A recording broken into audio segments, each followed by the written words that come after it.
listening to the Astral Hour. I'm your host, Astral Meadow. Join me as we take a glimpse into the mysterious.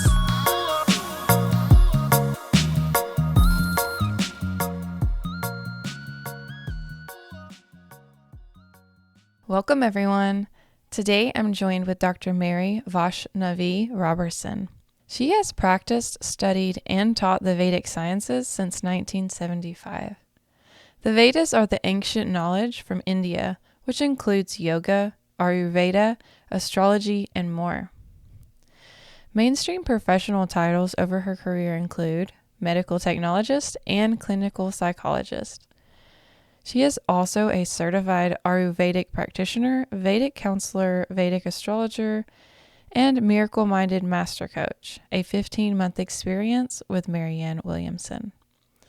She serves on the executive board of the Alliance for Integrated Awareness, a nonprofit with a mission to bring social justice to the provision of mental health services to underserviced communities.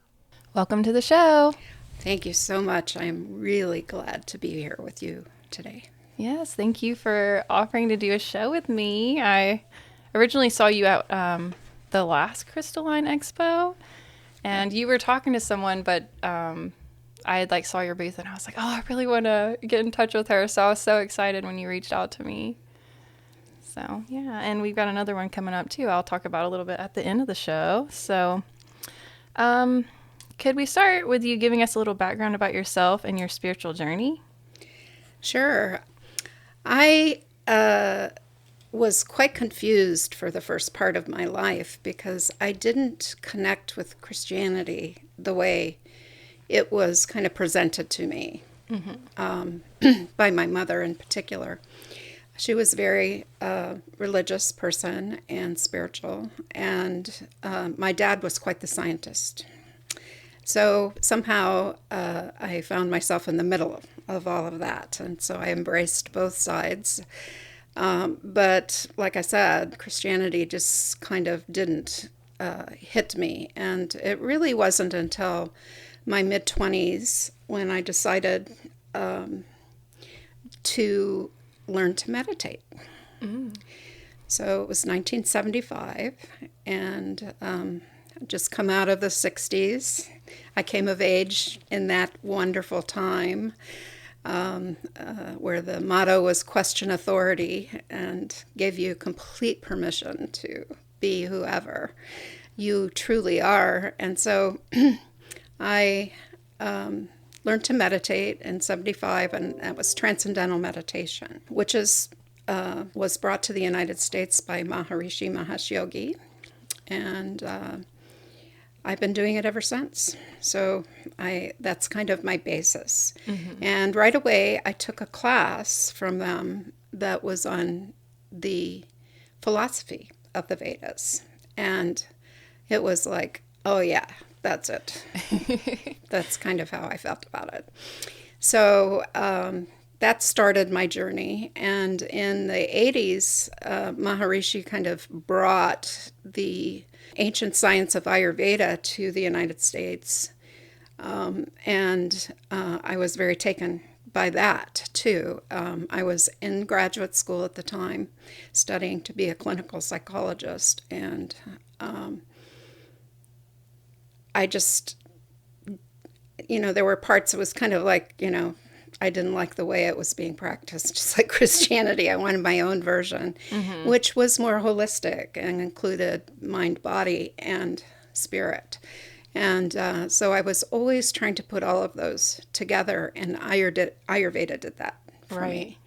So Ayurveda is the ancient science out of the Vedas. Vedas, by the way, means knowledge or science.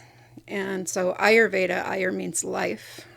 So it's the science of how to lead your life to keep in balance. And so I started my study of Ayurveda in 1985 and really I was just putting it in my own life then.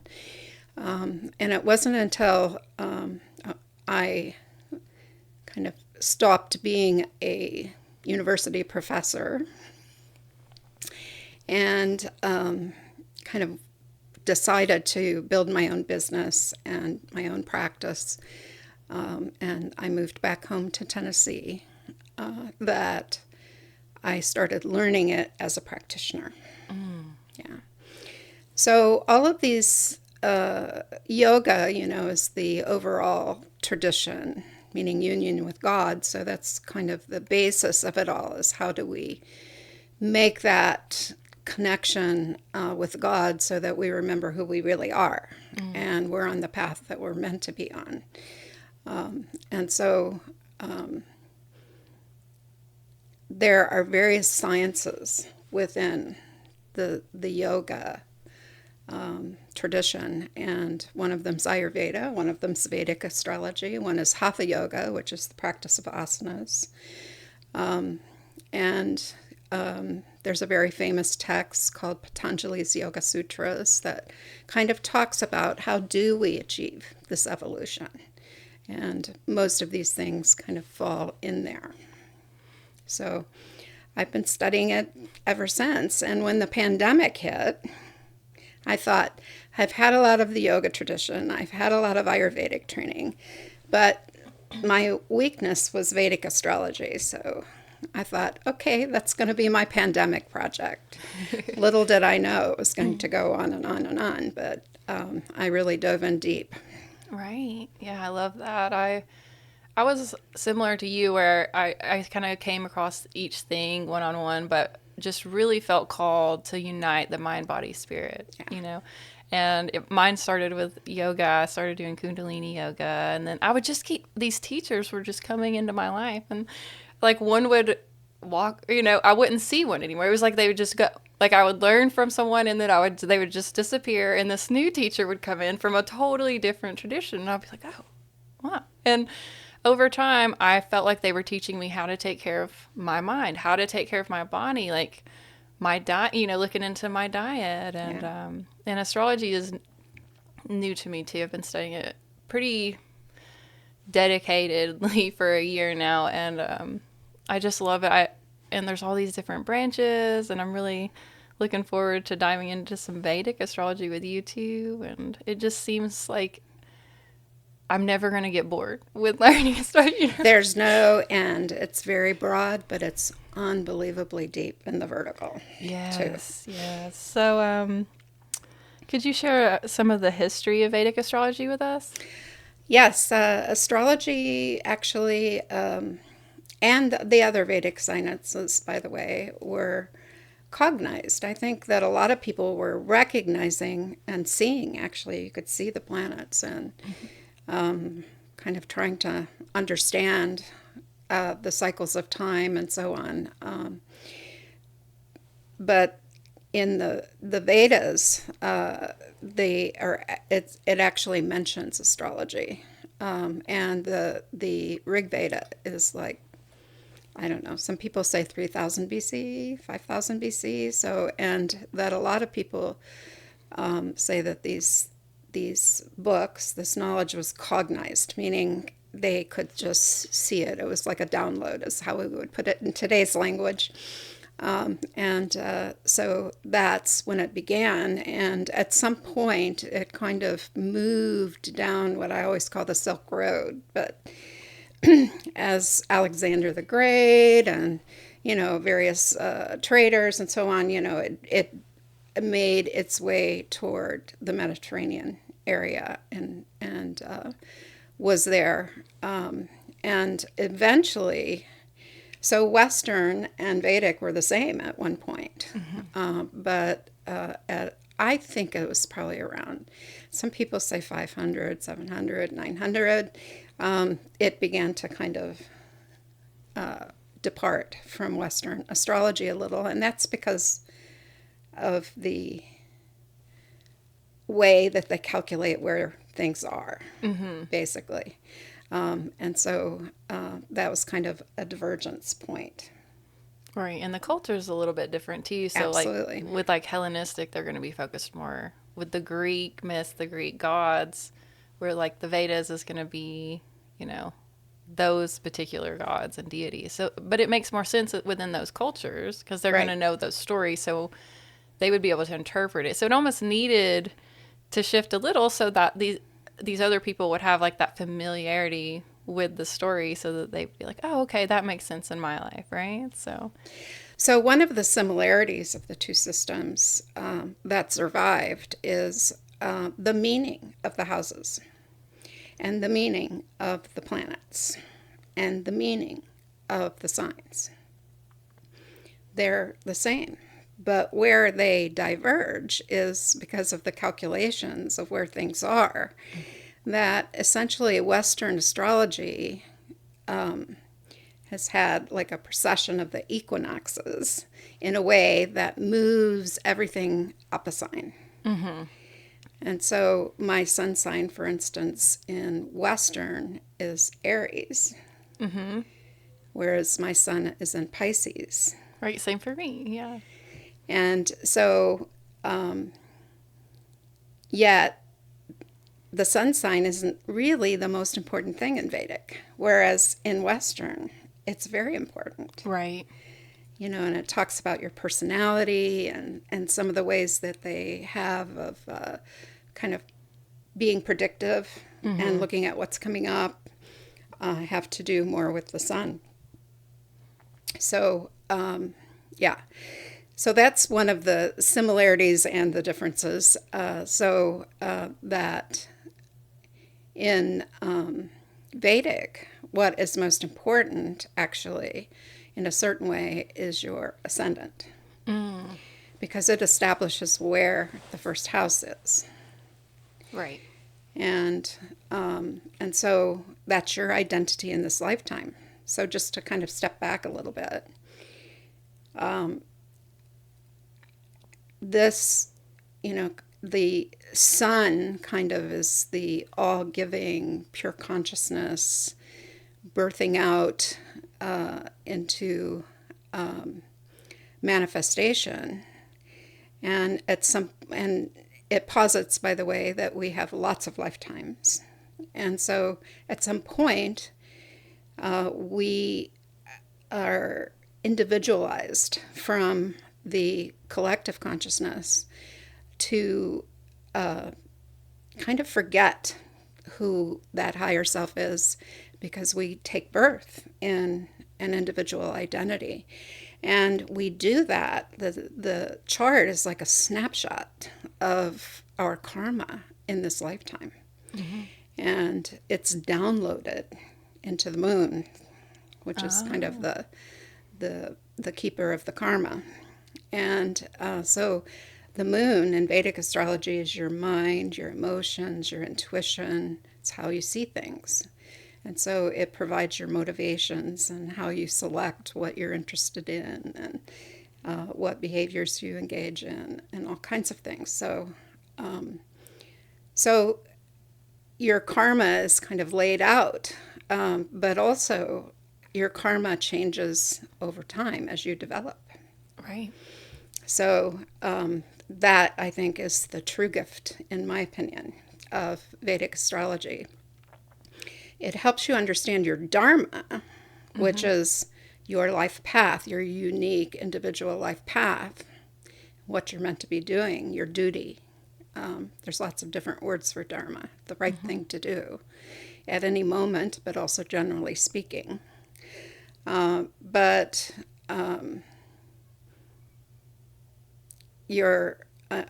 your karma is, of course, the life lessons that you're going to be going through. So all of this is going to unfold differently over time. And Vedic astrology has a way where you can calculate what planets are going to be most active in your life at any one point in time.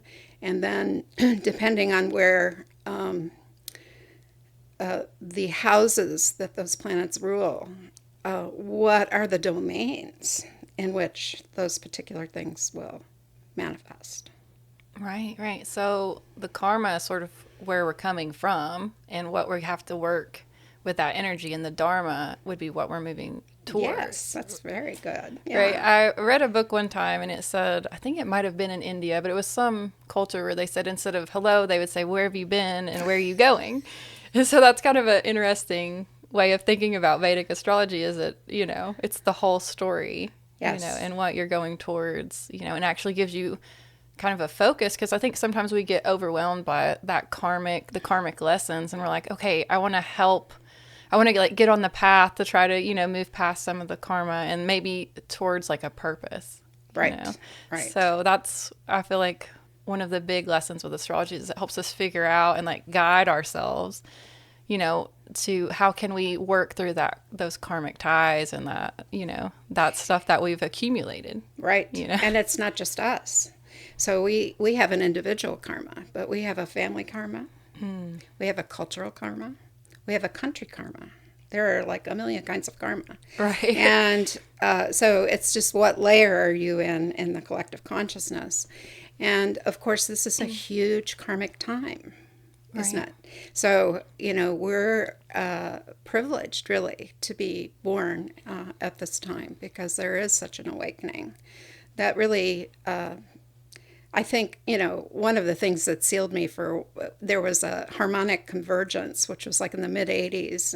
And I had the privilege of doing a sweat lodge with a true Native American medicine man. And it just was very beautiful. And I just kind of became one with all that is. And so we're in an age of awakening, and we really need it, because there are, it's kind of feels sometimes to me like a battle between the light and the dark, and the forces of, destruction, or the people who are clinging on to what is and don't want things to change, and those of us who are kind of more flexible and open to kind of creating something that is new. And it's not just new, it's like a phase transition, is the way the transcendental meditation people, it's like when you have a physical system that is organized on the molecular level in a certain way, it has to break apart in order to reorganize itself. And so we're in the chaos right now of things that are kind of breaking apart and dying off. Right. And the process of restructuring and creating something new. And so, that's another reason I'm 73 years old, and, by all rights, I should be able to retire and stuff. But, being the kind of spiritually driven person that I am, I just felt it's very important for me to continue to contribute in any way that I can to help people kind of level up, is what I like to call it, into, we all have times that we're concerned with ourselves, and sometimes it's with relationships, and sometimes it's concerned with the collective. And, each planet, by the way, each house, each sign has those 3 levels in them. Right. And according to where our planets are, they might be in a difficult position where we have challenges with that particular area, or it might be easy peasy. Right. Right. And that's really the karma, I guess, kind of playing in, is how you can see it like, okay, this is a square. This is, you might have to be doing a little work, but you can move through it. Right. So having that knowledge is, really important. So is this like the Kali Yuga? Is that kind of the chaos that we're in? Is that? And yeah. So with Vedic, is it still like we're moving into the age of Aquarius? Well, different people say different things. Okay. And I've not figured out who I think is right yet. Right. So okay. I kind of sidestepped that one. Right. Okay. But yeah, we are in Kali Yuga right now. But when it ends is a different story. Some people say it's quite a ways away. And some people say it's not. So. Right. Yeah. Okay. And, I think one of the things I enjoyed about this isn't the harmonic convergence. There was another thing that happened fairly recently where if you look at the Milky Way, that, our planet is in the Milky Way, right? And the center of the Milky Way is like and our planet, not only our planet, but our sun is just a little star in the millions of stars, trillions, billions of stars in the Milky Way. And in the center of the Milky Way is like this cluster of stars that's very dense, and then it kind of spirals out. You've seen pictures of it. Mm-hmm. And so if you looked at the Milky Way on its side, you see that there's actually kind of two planes of stars. And there's something in the center where there's not as many stars. Mm-hmm. And some people name that, it's an astronomy thing, not an astrology thing. Some people name that the dark rift. Okay. And so, fairly recently on another one of these kind of new agey holidays was marking the fact that the sun has moved into the dark rift. Oh. And because everything's moving. Right. And therefore, the energy of that center cluster, which many people think represents the goddess aspect of things, the female aspect of things, was more accessible to our planet as it moves through the dark rift. Interesting, because I do feel like the goddess energy is resurfacing. Absolutely. That divine feminine's like demanding to be seen, after centuries of, the patriarchy just totally ruling. And absolutely. And I'm here for it for sure. I feel like in, India and some of even the Native American cultures, they really celebrated their women. It was there was the divine masculine, the divine feminine, and they never really lost that connection. Right. And one wasn't better than the other either. Right. And so I feel like the feminine has to reemerge, and she's reemerging with a strong force because the patriarchy was so dominating for so long that now she has to really, almost be loud to be heard. But then eventually, like the key would be to balance the energies. Right. As it's manifested in the world. Right. For sure. And interestingly, that Shiva energy of pure consciousness is kind of the male aspect. Mm-hmm. And the manifestation or the Shakti energy that is the female aspect. So the female aspect gives birth to the world. And actually that has something to do with my name, Vaishnavi. When I received it from this woman who's nicknamed the Hugging Saint. She's viewed as a saint in the India, Amachi. And it was translated to me at the time as the power of consciousness, which was totally overwhelming. I mean, I was like, that was quite a long time ago. And it was like, oh my gosh, I better get busy and try and grow into that. Right.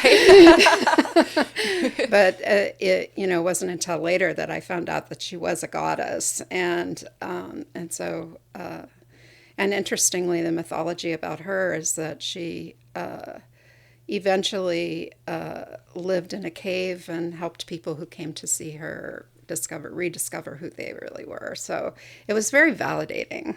I can see that, yes. And then even now, you could retire, but you still feel this service, this call to help serve the collective during this big shift. That's right. So I can definitely see how that name is played out for you and resonates very well. Yeah. So I was going to talk a little bit about what's an astrology reading with you like. I know you've looked at my chart quite a bit. So maybe you could kind of go over some things that stood out to you, and that could give everyone a good example of some of the stuff that you look for and find the most important placements. So. Well, I think I want to give credit, by the way, to all the teachers that have been in my life. Really, I have had, because I got into this early, I had the opportunity to sit at the feet of the authors and the pretty famous people. And I'm still doing that. And I would recommend on your spiritual journey, if you have the opportunity to sit with people who are really evolved, do it. And so my astrology teacher, his name is Sam Jeppi. His Sanskrit name is Sadashiva. And so I pay honor to him. And when you ask me that question, his words come into my mind, and basically, of course, knowing the ascendant,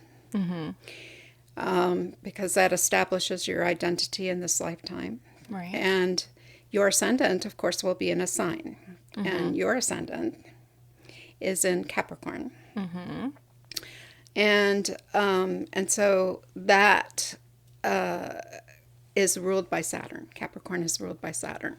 It's a female aspect sign. It's an earth sign. So there's kind of that groundedness and that fits with the very little I know about you, the really appreciating nature and being grounded in the earth, basically. Yes. And so Capricorn is, I think of it as practical and, again, grounded, hardworking, persistent, won't take no, keep going. And not only that, let me go into, it's ruled by Saturn. And Saturn is there, interesting, in your first house in Vedic, which, can sometimes make you a little cautious. Yeah. And kind of a little bit, is that really true, or is that really me? And, Right, can I trust this? Yes, right. So, but also it's with Mars, Venus, and Rahu. And so that is what we call a stellium in Vedic. I don't know if they do that in Western. And so, it's going to meld all the qualities of those planets into your identity. So it gets complex, but there's a lot of energy behind it too, and I can remember kind of one of the teachings that it's kind of like there's a channel of energy, and to the extent that there's all these planets there, the channel has a lot of water and a lot of energy flowing through it, flowing through your identity. I don't know, does Western talk about the nodes of the moon? Yes. Okay. They have north and south nodes. Yeah. So is that like the Rahu? Rahu and Ketu is what they're called. Okay. Rahu's the north. Yes, the north node, and Ketu is the south node. And essentially, that is a point in the sky. It's not an actual planet. And it's where the orbit of the moon around the Earth and the Earth around the sun meet. There's a point in the sky where all of those orbits meet. There's an ascending orbit and a descending orbit. So Rahu is, and these are karmic nodes, by the way. These represent a lot of karmic issues that may be coming through for you. And so Rahu is like, in the mythology, there's like this big serpent, and there's like a tug of war between the devas, or the small g gods, and the asuras, which are kind of like the bad guys, demons. And, they're having this tug of war with a serpent. And so the head of the snake is Rahu, and it's hungry for experience. It's all the time kind of moving out into the environment, trying to conquer new territory. And the tail of the snake is more inside. It's your psychology, your spiritual development, your intuition. So, and in the mythology of it all, at some point, the head of the snake is kind of severed. It's just a head, and the Ketu is just the tail. So it's hungry all the time because it doesn't have any digestive system. Okay. For new experiences. And so, so your Rahu is in there with all of those planets, kind of making you charge forward into the world. And that means right across the way, K2 is always 180 degrees, right across the way is in your seventh house. So that's the domain of relationships. And so relationships, I think, become a vehicle for the development of your spiritual side. Oh, okay. So that's Rahu and Ketu. So Saturn rules the first and second house. So lifelong wise, those are two very important houses for you. And your identity, and then as your identity kind of births out, is okay, now what resources do I need to kind of make this trip around the horn, so to speak? So that could be something like education, learning new skills, and it can be money. It represents your value system too, that you receive from your family typically, and later on you question it. As we take a trip around the 12 houses many times in our life, it's always being revised, and at some point we question the values of our family, and we keep some, but we also allow others to influence us in developing new values and kind of making them more sophisticated. So, and of course Aquarius is ruled by Saturn, and it's really about bringing those plans and ideas and all the kind of work that you've done out into the world, which you're clearly doing. Yes. So I'm kind of moving towards the Rahu, so I feel like I'm on a good path here. Oh, absolutely. Okay. And by the way, your moon is in Sagittarius in this system. In the 12th house. And the 12th house is, in this system, it's kind of, if you look at your identity development, so we have the first house, your identity, then you have the values, and then you spread out from the family and you have peers and more learning. And then the fourth is like, okay, out of all of that, what's true to my heart? The fourth house is the mother too, and the home. And the fifth house is, okay, we've identified all these beautiful things in our heart. Now let's create something. So that's the house of creativity. It might be, for instance, creating a child. So some people call it the house of children. The sixth house is the house of, some people call it troubles, enemies. There's different things. But also you can look at it as these are the challenges that come before us that we, in order to kind of move through them, we learn to look at the hard work and the challenges as part of the path, and we can turn those into devotion to the path. And it's kind of like if you have a baby. This is my teacher's example he always uses. You love that baby to death, of course, but doesn't take long to realize they're a lot of work. Yeah. And so, you have your moments, and it's like, okay, but I love my baby. Right. You kind of keep going back to that. So that's kind of how that is. And so then the seventh house is about relationships, and it could be your romantic or your business relationships, but it's also a little bit relationships in general. And the eighth house is really a house of transformation and sometimes of loss, because our relationships sometimes disappoint us, or something happens where we lose something and we're disappointed, and it brings up our sense of vulnerability and maybe some fears. And so in order to work those through, we have to kind of come through and turn them into strengths.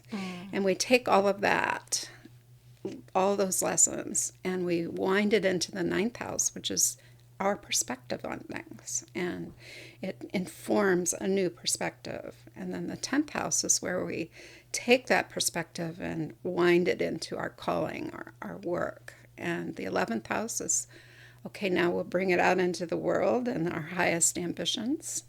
And the 12th house is like, that wasn't it either. Oh no. I have to let go of all of that, and we have to learn to surrender the ego. in order to kind of be born again into the first house of our new identity. So your moon, and my moon, by the way, is in the 12th house too. Oh, wow. And so, is kind of facilitating. I think it's a great place to have the moon. Oh, frankly. great. Yeah, because it's informing, as you get good at letting go and surrendering, you can make that trip around much more easily. Right. You're not fighting surrendering to the ego. So in this system, there's the ego, which is that part that forgets our connection to God or pure consciousness. And then there's that higher aspect of self. And so we learn not to get too stuck. We learn to be more accepting of what is and let it go and allow ourselves to be transformed. I love that view of the 12th. That helps because there is some, there's some people that don't love the 12th house. So I've always felt almost bad about having that placement there. I've kind of went a little crazy trying to figure out what's the beauty here. But that is maybe the non-attachment and just being able to truly transform and evolve and learn from all those other houses. Right. Because they're all kind of in the 12th house, because you've already went through them all in order to get to the 12th. That's right. So it's almost like the end of a journey, but an evolved spirit. Yeah. Maybe. So you can look at those 12 houses as across the whole lifespan, but you can look at them as, happening in 1 month, for instance. Right. Or in one day, in one moment, you can go through all of those things. So we're constantly being transformed. Yes. And as each planet makes that trip around the horn, by the moon takes a month, right, to go around. And I don't know. I know Rahu and Ketu are about 18 years to go around. I'm about ready to have a Rahu Ketu return, meaning it's kind of, and Rahu for me also is in my first house. And so it's a change of identity for me because that's happening. So you're in, I said that the gift of Vedic astrology is how these things progress over time, right? And so there is a whole kind of series of calculations, which fortunately we have the computer to do these days. And so there's these major periods of life, and there are 9 that are associated with each of the 7 inner planets, and also Rahu and Ketu. And so, there's a period associated with each one, and the moon determines kind of where you start in all of those cycles. And so we can look at what cycle you're in. The 9 major cycles are called Mahadasha. Maha means great, and Dasha is the cycle. And then there's a secondary one, which is your Antardasha. So you are in a Rahu Mercury Dasha period. Is that good? It's all good. It's all good. Okay. And so Rahu is in your house of identity. So basically, Rahu's a long Mahadasha. It's something like 18 years. Okay. 18 plus. And so you are kind of in the middle of it. And for me, I know when I was in my Rahu Dasha cycle is when I learned to meditate. It was like a big spiritual awakening.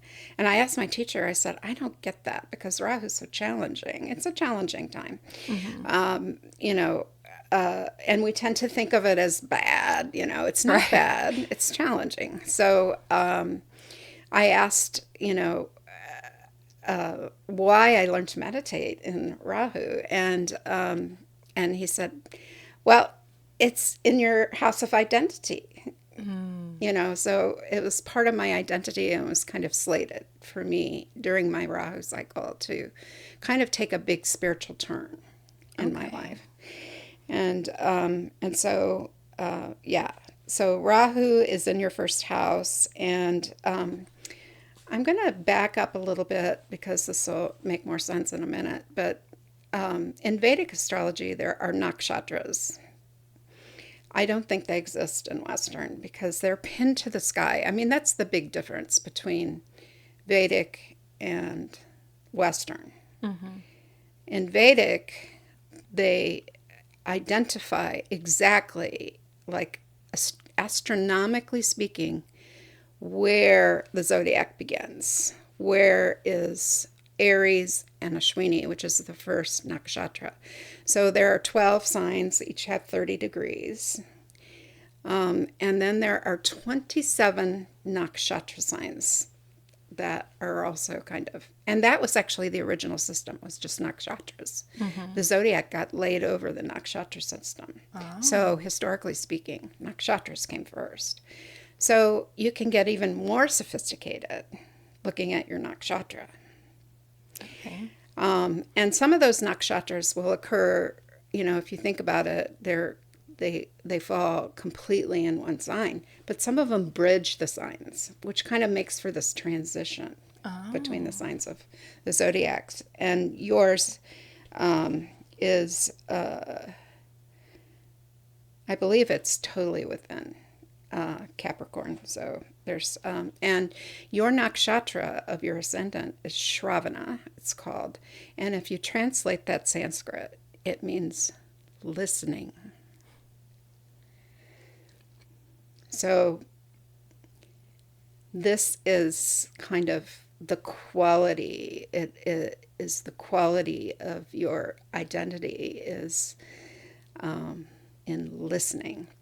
And that doesn't mean just listening to me or listening to people or creating things that other people are listening to. But it also means study and listening to that deep, still, small, high self voice filled with wisdom that's coming from your own studies of various traditions. Oh, I love that. That's so beautiful. And Shravana is ruled by the moon. So I don't know, it kind of all fits together with the moon and the 12th and informing your identity. So I think that's very important. I got off the track of your dasha period, but I'll go ahead and finish this thought and get back on it. Okay, sounds good. Shravana has as its main motivation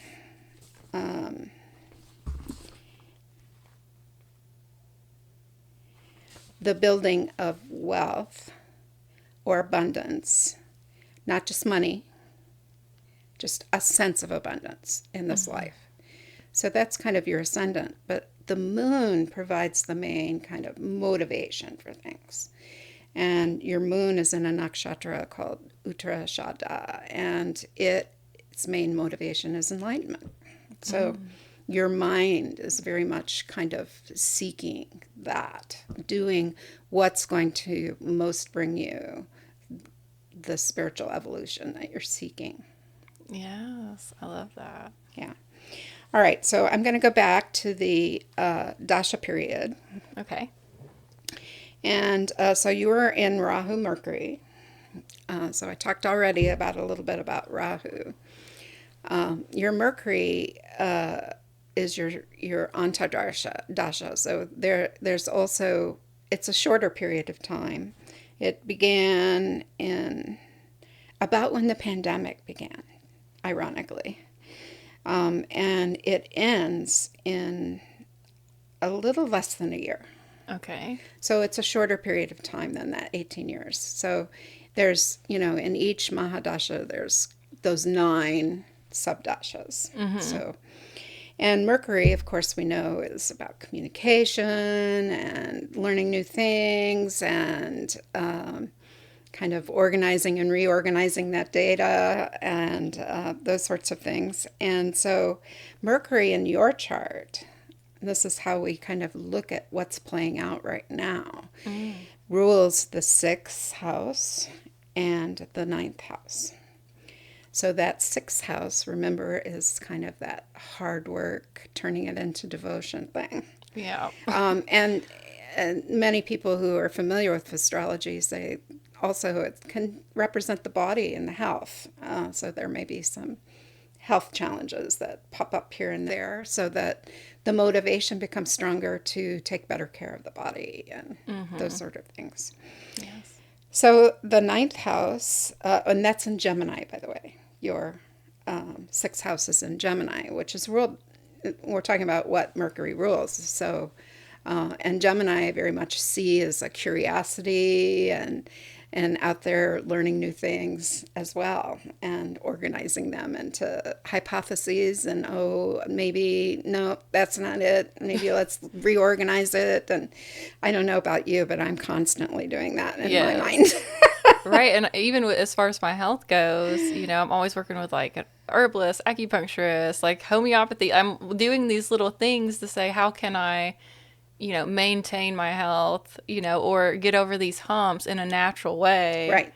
So there are like lots of little things, I have never had like this giant health issue, but I'm all the time like having these things where it's like, oh, gonna have to give up caffeine because my adrenal, but I do feel like I'm running into those obstacles, but it's really good for me because it gets me into that daily routine of taking care of myself. So I have to do the yoga. It has to be a regular practice. That's like right. the diet has to be a lifestyle. Like I can't really cheat much.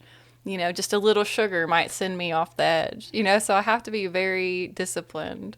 Yeah. So I could see that being a big part in there. And, thank goodness your chart is ruled by Saturn, because Saturn's got a lot of discipline. Yes. So we all are challenged in that area now and then, but Right. that's good. So Mercury also rules Virgo in your chart, which is your ninth house, which again is that overall kind of perspective on things, especially in kind of in your case, a spiritual way, and examining the world's traditions and kind of finding the truth in all of them. They all have the truth. There's one truth, but many paths to it, right? Yes. And so that's your journey, kind of the focus for you in this Rahu Mercury cycle, Okay. which is over, like I said, next July. Okay. And you'll be moving into Rahu Ketu. Okay. Those are both nodes. And, that means outer challenge and inner challenge, right? Right. So, there just has to be a devotion to being accepting, doing the best you can to make the best choices that you can, and just relaxing into a very transformative period that'll be both on the inside and the outside. Okay. Good to know. Yeah. I'll make a note of that one. Yeah. And I would say, too, that so those are the ruling planet things. And one of the other things I think I'd like to share with you is that each of the planets, according to where they're located and, some of the aspects, planets who, are aspecting, and a whole number of things. Again, thank goodness for computers. They can calculate the strength of the planets. And what that strength represents is, how easy is it for me to get the intelligence that is beaming down upon me from that planet? Is it going to be easy peasy, or maybe a bit of a challenge? And so your Mars and Saturn are very strong. So Saturn's your ruling planet, and it's got a lot of strength because it's in its own house. It's happy there. We're all happy in our own house. Well, maybe not all, but, that's our home where we feel peaceful. And so it's very strong, but also your Mars is very strong because it's exalted in Capricorn.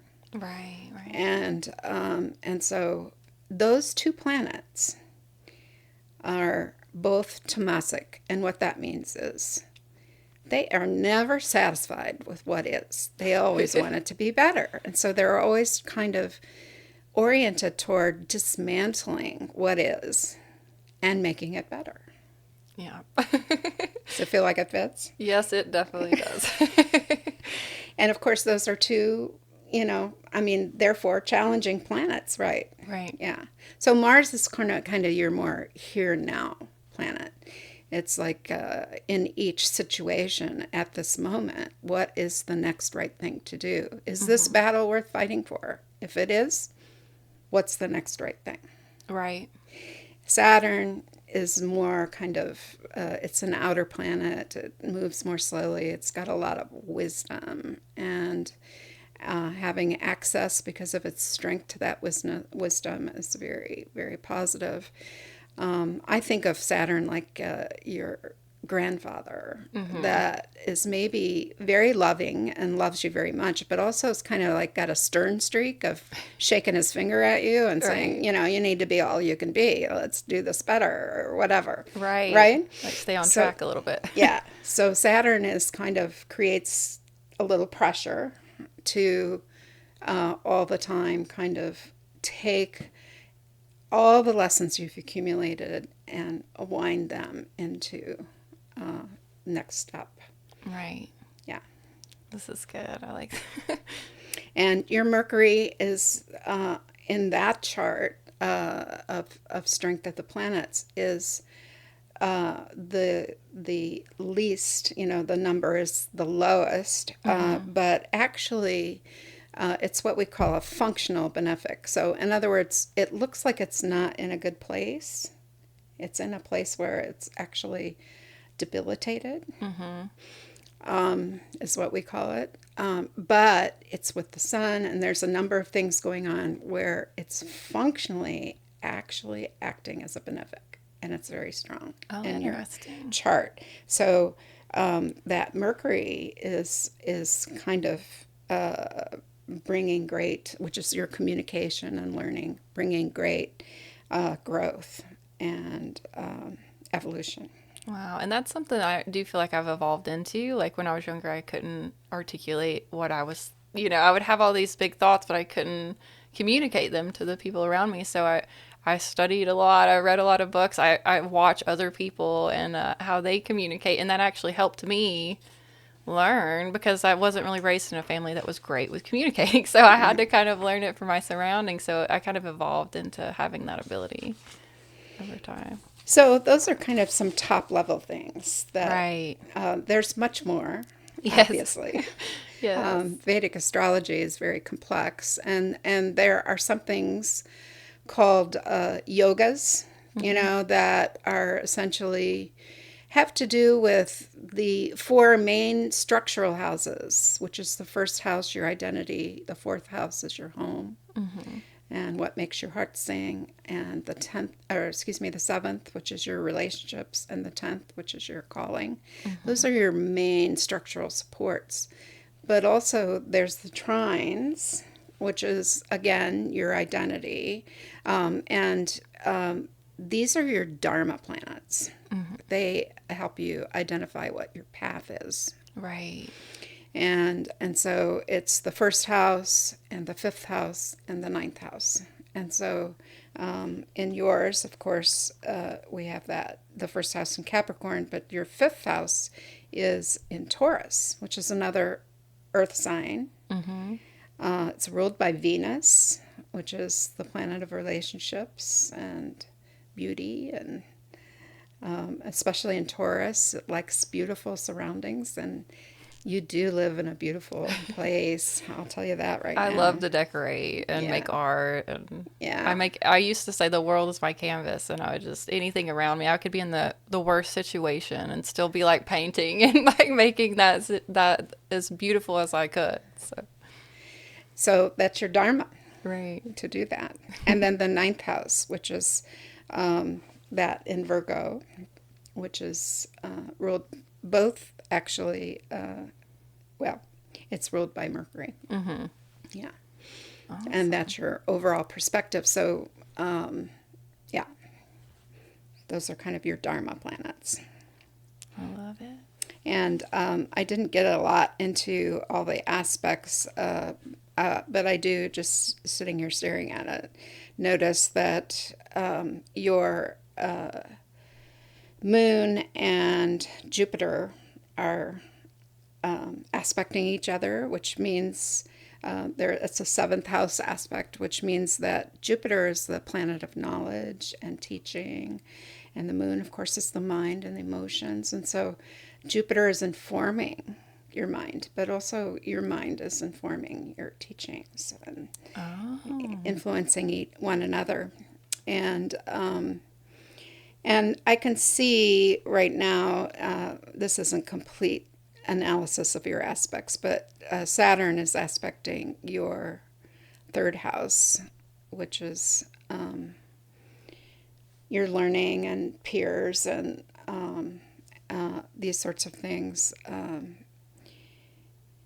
So it's bringing its strength to that. By the way, your Mercury's in Pisces, which is a very kind of metaphysical planet. So I think you're right on target. Yeah. Basically.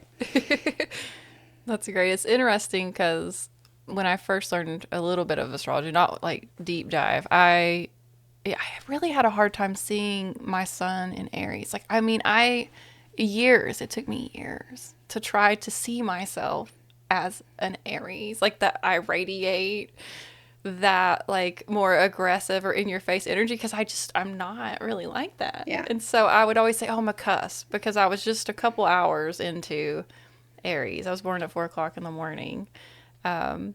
So I was like, maybe, my mother labored when I would have been Pisces, but I kept trying to justify it. So when I was looking at the Vedic, and I was like, well, that kind of makes sense I think a lot of people feel that cusp energy. Well, maybe it's because they might be more drawn to Vedic because, they would be that other sign technically. So I think that each of the systems has something to bring to us. Yes. I'm like you. I mean, I'm the same thing. My son would be in Aries, right, in Western. And I very much, like that would be the most important thing. And while I did have a moment in time, so to speak, that was maybe 5, 6, 7 years where I was kind of an activist and, out there fighting for feminism and that sort of thing in the 80s surge of feminism. Right. Generally speaking, that's not me.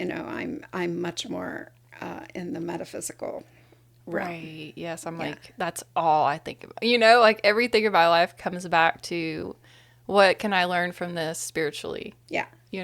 And I just noticed my little red marks on your chart that your Jupiter, which is that teacher, it's the guru, right? That's its Sanskrit. Jupiter in Sanskrit, it's guru. Okay. And so it's about you as a teacher or finding good teachers and the knowledge that they teach. It's in your 6th house in this system in Gemini. And its nakshatra is Ardra. And Ardra is ruled by Rahu, so that activates your Jupiter right now, too. That's interesting. For that whole Rahu period, that whole 18 years, your Jupiter is being activated as well. It's interesting to me because I just started, it's been 5 months of the program I've been working on with Philip Clift, and the name is Life as Guru. So, like, the guru being all around. And each person you meet and each lesson is, is all a teacher. Right. And so that's interesting because I didn't realize that in my chart. But it definitely is like a big force in my life right now. It's looking at every person and every experience as the ultimate teacher. Yeah. So, yeah. This has been amazing analysis. I've learned so much, and I really appreciate you looking into that for me. So I know one of your questions was, what can you expect from a reading? What did you get out of it? Just top line, a couple things. For myself, what Yeah. Well, I definitely feel more comfortable with some of the terms, like as far as seeing it in comparison to Western. So I feel more familiar with it. Um, I think giving or more power to the moon really makes a lot of sense to me because I just feel kind of consumed with that moon placement. Like, and I was telling you beforehand, like the 12th house is just like my thing, you know? So it makes sense that, okay, if the moon is the most important part and that's my intuition and my emotions and mind, that of course I'm going to be a little obsessive about wanting to learn more about the 12th house energy. So I feel like it almost just clarifying that there's a reason why I feel so drawn to that 12th house. So it's very validating. It was very validating. And also just, it's funny because in Western, I'm a Capricorn moon, but I'm kind of obsessed with Capricorn. So it's because in Western, the stellium is still in Capricorn, but it would be in the 12th house. So I've thought so much about Saturn. I'm always like, yeah, Saturn's my daddy, But it's interesting because even when everything shifted, I still have so much Capricorn. Like that doesn't change, as far as I'm always going to feel him within my life, Yes. And people are going to see that on the outside, So it's just, yeah, very validating. And the Jupiter placement just connected a lot of dots for me as far as what I'm doing right now. And there was one of the things you were talking about that's the shorter cycle that you said probably started around 2020 with me, but that's when I started. Mercury. That's when I got inspired to do the podcast. Yeah. And really connect with these people that I've been kind of watching, from the outside and just admiring them, but not really feeling confident enough to sit down and talk to them. So the podcast, it is for the world. It's my gift to the world, like that act of service. But it's also, I learned so much by having these conversations and having all these readings and all this energy work. And it's so wild because it has all happened. And the esoteric school, which just came to me. My friend Philip had been doing a version of it already and wanted me to come on. And I had been studying metaphysical stuff for a decade. And I didn't think I'd ever have a friend or any, it was all just for me because I didn't know anyone that knew any of it. So when he came to me and asked me to teach with him, I was like, so all this stuff I've been, reading and focusing on, I can finally share. Like I can, organize it and talk to people about it. So I remember just thinking, this is my dream job that I didn't realize was a job. Yes. All right. So it definitely confirmed a lot of things that had happened in my life. It makes me feel like I'm on the right track. So that's it. Yeah. And interestingly, you don't have any choice but to be on the right track because it's your karma, it's unfolding. And yes, we have individual choice about how we meet the challenges or how we take advantage of the positive influences. And so we always are, having choices, and we can make less than optimal choices. And if we do, there will be karma that will teach us that that was a less than optimal choice. So that's important. But in some ways, I just recently actually went to San Diego for a weekend with my teacher and some of his advanced students. And he gave this talk about the reticular activating system, which is part of the brain. It's kind of like your, it helps you attend. It's kind of like we can't pay attention to all the stimuli. And so what is it that we're attending to? And I can't repeat he took a whole day to explain this, how the chart downloads into the mind. And it actually is going to influence what you're paying attention to. Right. So it's like bringing that into your conscious awareness. Yeah, Or you can ignore it, really. so that you feel attracted to certain people or certain experiences, or you pay attention. He played a video, which some people may have seen. It's kind of a famous video that they do with workshops, that where you're supposed to count the number of times this gorilla appears in the video. And so there's a woman in it and the gorilla, and everybody gets the number of the gorilla appearances right because we're all assiduously counting. But then he asks questions about what else was going on, and nobody knows, Right, because you're just focused on the gorilla. You weren't paying attention to anything else. Yeah. So it all fits together. And that's what I actually love about the Vedic tradition. I think that you can kind of, it's so wide, and there are many paths, yogic paths, devotion, of knowledge. Raja Yoga is some kind of combination of practices, and service is another path. That's karma yoga. Devotion is bhakti yoga, where you're just so devoted. Actually, Christianity, in its devotion to Jesus, is a bhakti Form yoga. of that, yeah. And so really you can look at all these world traditions and all the kind of variations within traditions as well, and kind of understand it more deeply. And it includes Ayurveda, which we didn't really go into that a whole lot. But that's about understanding your own constitutional nature in terms of the elements, and what you're highest in is going to lead you to potentially go out of balance in that way. And you can choose to alter your lifestyle and your diet in order to help achieve that balance in a more natural way. And so identifying your constitutional nature, which is your prakriti, is a Sanskrit word for that, and your vikruti, which is what you are right now and how that might be out of balance from your constitutional nature. And then identify what steps that you need to take in order to achieve a greater balance in the manifestation of your body and mind.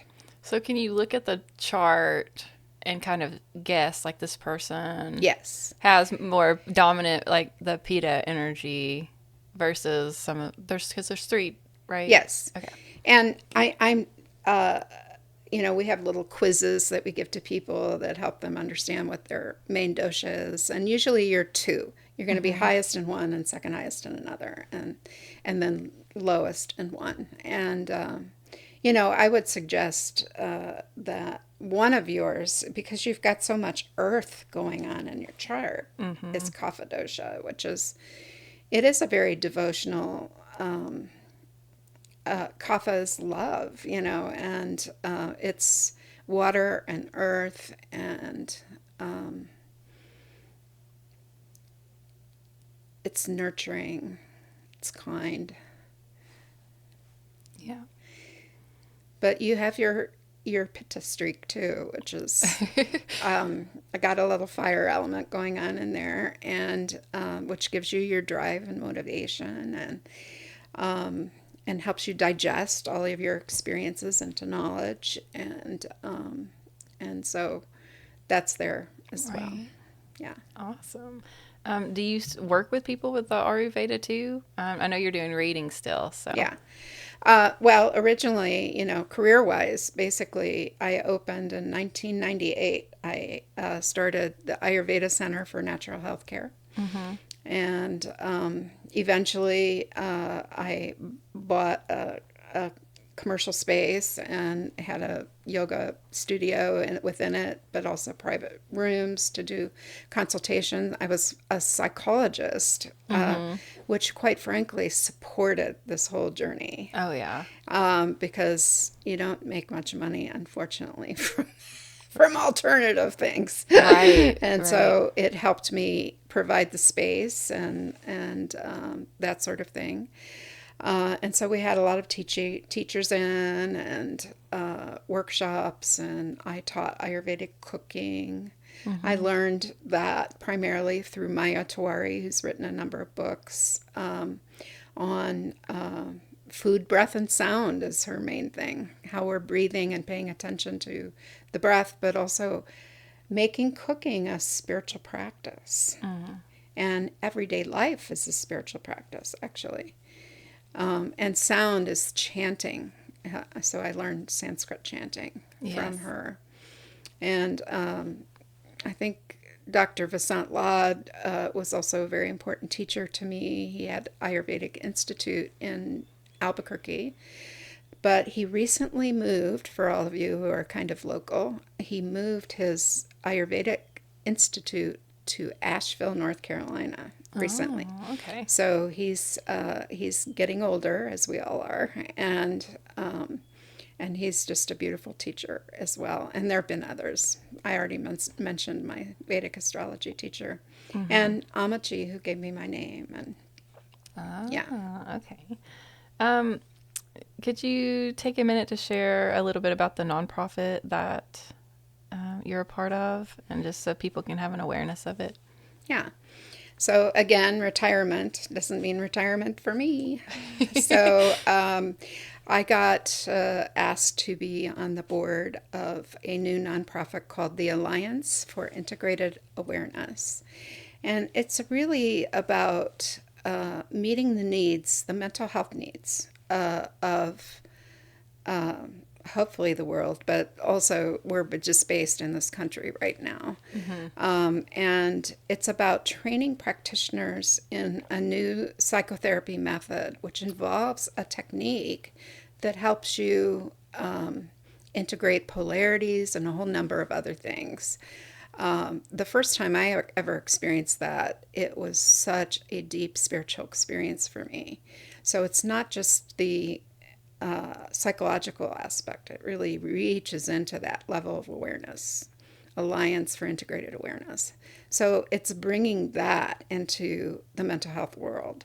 So the board is made up of mental health professionals, but we hope to expand into coaches and clergy and so on. And it's about training practitioners to do this method with people, which can give you efficient and effective movement in resolving trauma and anxiety and depression and all of those things, which are so huge right now in our country. And so it's the work of Melanie McGee, who's decided as she retires to turn her lifetime work of training people in this into a nonprofit. So that's what I'm doing with that. So the link to their website will be below this podcast. Yeah, awesome. Is there anything else that you would like to expand on before we wrap it up? And also, could you give our listeners the best way to contact you for a reading? I'm going to also share a link to my newsletter, I think is the way I'll go, which I haven't been very regular with, and I'm always pledging to be more regular, but now I think I will be. If you sign up, if you don't like it, of course you can unsubscribe, but I hope to announce actually a course that I'm going to do, which will help people dive deeply into their chart.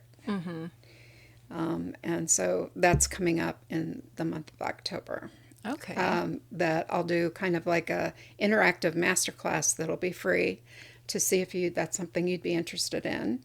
And then we'll run the course in November and maybe one session in December, just kind of a weekly thing, which would include a reading of your own chart and then teaching you to kind of dive deep into it.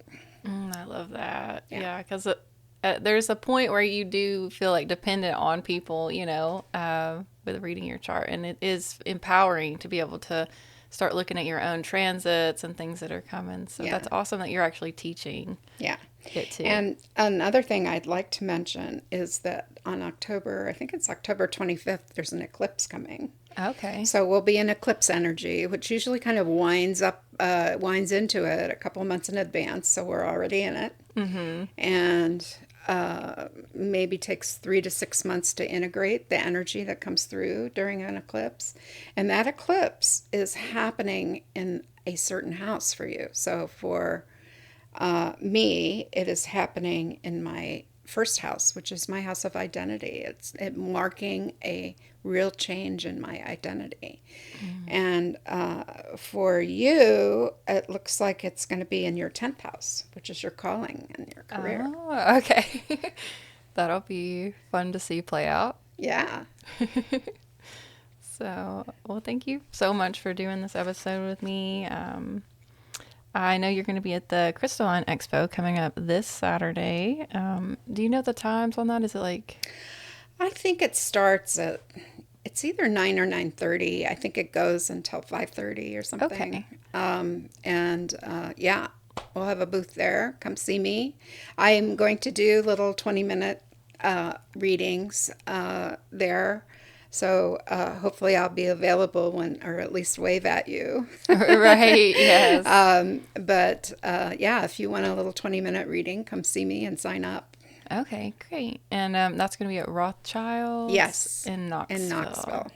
So, and we have a lot of people that have been on our show that are going to be there. So, if you've been interested in just having some conversations with these people, this would be a great time just to have some small sessions and get some energy work and buy some crystals. It's such a just being there, like in the room, it's just such a beautiful energy. Yes, So yes. I feel like anyone that hasn't been to a metaphysical expo is, missing out a little bit because it's a magical thing for sure. So thank you so much for coming out and doing this with me. It's been great. Yes, I really appreciate you. So Thank you.